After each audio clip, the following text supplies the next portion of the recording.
And one thing you want to do with talking about different emotions is you want to be able to connect certain circumstances to the emotions.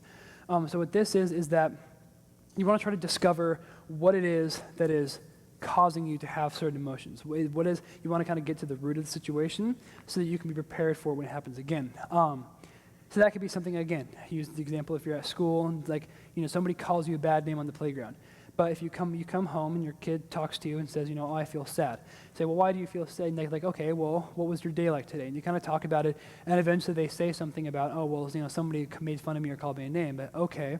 And so you help them understand, all right, well, you're feeling sad, and somebody called you this name. What does this make you feel like when they called you that? So they'll explain it, and that helps them understand, okay, so there are certain things that trigger different emotions in me. There are different things that make me feel certain ways.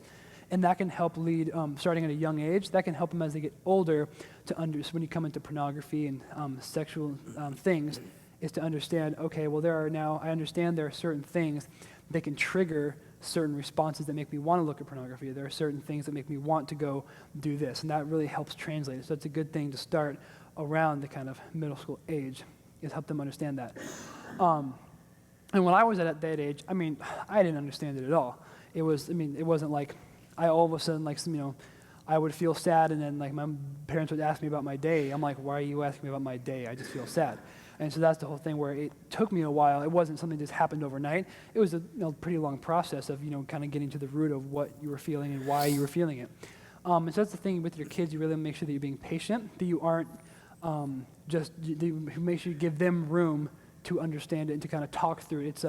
Again, it's a two-way street. It's not you ever explaining everything. It's having them talk about it and go through it and understand. And it could take days. It could take weeks. It's not something that happens just right away.